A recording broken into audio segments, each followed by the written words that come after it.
Hello guys! For today's video ay magluto po tayo ng fried rice. Una po ay igisa natin yung garlic at carrot at ilagay po natin yung nilaga natin na kanin, saka po natin ihalo ng mabuti.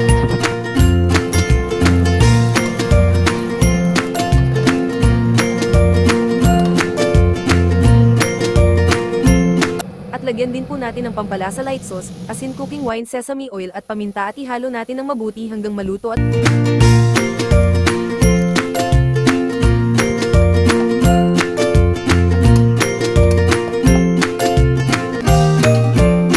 ngayon ay lagyan natin ng itlog tapos ihalo ng mabuti.